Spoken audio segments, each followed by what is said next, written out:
இன்றைய புனிதர் October 4. Assisi நகர் புனித பிரான்சிஸ், சபை தலைவர். பிறப்பு 1182, அசிசி, இத்தாலி. இறப்பு 1226, அசிசி, இத்தாலி. புனிதர் பட்டம் ஜூலை 16, 1228, திருத்தந்தை 9ஆம் கிரகோரி.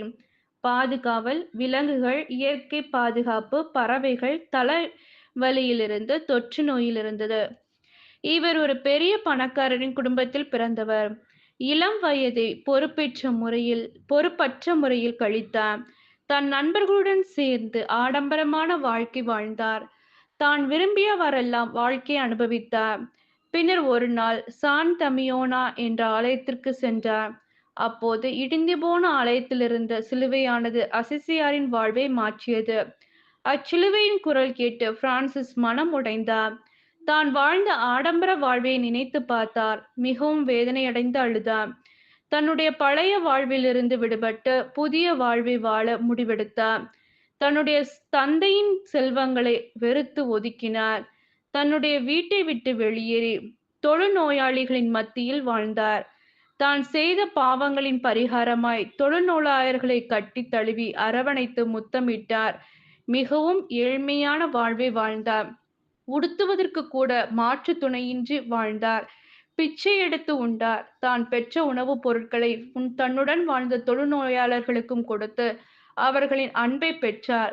இவற்றை கண்ட பிரான்சிஸின் தந்தை மனமுடைந்து அழுது பிரான்சிஸை தன்னுடன் வருமாறு அழைத்தார். ஆனால் பிரான்சிஸோ அதனை வெறுத்தார். இறைவனை விடாப்படியாக பற்றி கொண்டார். இறைவனை பற்றிய நற்செய்தியை அறிவித்தார். தான் கண்ட ஏழை மக்களிலும் கடவுளின் ஒவ்வொரு படைப்புகளிலும் இறைவனை கண்டார். படைப்புகள் அனைத்தையும் சகோதர சகோதரியாக கொண்டார். தான் கண்ட அனைத்திலும் இறைவனை இறுக பற்றினார். கடினமான ஏழ்மையை தழுவி நற்செய்தியின் மதிப்பீடுகளின்படி வாழ்ந்தார். அனைவருக்கும் இறைவனின் அன்பை போதித்தார். இவரின் வாழ்வால் ஏராள மக்கள் ஈர்க்கப்பட்டு இவரை பின்தொடர்ந்தார்கள். இவர்கள் கொண்டு ஆண்களுக்கென்றும் பெண்களுக்கென்றும் துறவற சபையை தொடங்கினார். தன்னை பின்பற்றியவர்களுக்கு சிறந்த ஒழுங்கை கொடுத்து இறைவனை பின்பற்ற செய்தார். பின்னர் திருத்தந்தையின் ஒப்புதல் பெற்று அவ்வொழுக்கங்களை தன் சபையில் நிரந்தரமாக்கினார். இவர் இறைவன் மேல் கொண்ட அன்பாலும் பக்தியாலும் அல்வேர்னா என்றழைக்கப்பட்ட மலையில் இயேசுவின் 5 காய வரம் பெற்றார்.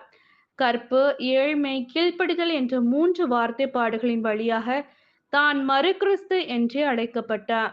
இவர் ஏற்படுத்திய துறவற சபையில் ஏராளமானோர் வந்து சேர்ந்தனர். இச்சபை உலகம் முழுவதிலும் பரவியது. துறவிகள் அல்லாத பொதுமக்களுக்கென்றும் இவர் 3ஆம் சபையை தோற்றுவித்தார். இவர் மனந்திரும்பிய நாளிலிருந்து இறக்கும் வரை கடுந்துயருற்றார். ஆனால் சிறிதளவும் சோர்வடையாமல் இருந்தார். என் உடலில் உள்ள தழும்புகள் நான் இயேசுவுக்கு அடிமை என்பதற்கு அடையாளம் என்று இவர் தன்னுடன் வாழ்ந்த சகோதர சகோதரிகளுக்கு அடிக்கடி கூறி எப்போதும் இயேசுவின் ஊழியனாகவே வாழ்ந்து இறந்தார். ஜெபம். ஆண்டவராகிய கடவுளே, அசிசி நகர் புனித பிரான்சிஸ் ஏழ்மையிலும் தாழ்ச்சியிலும் கிறிஸ்துவின் சாயலில் விளங்கச் செய்தீர். இப்புனிதரின் வழியில் நடந்தும் மகிழ்விலும் அன்பிலும் மகனை பின்பற்றி உம்மோடு ஒன்றித்திருக்க வரம் தாரும். ஆமென்.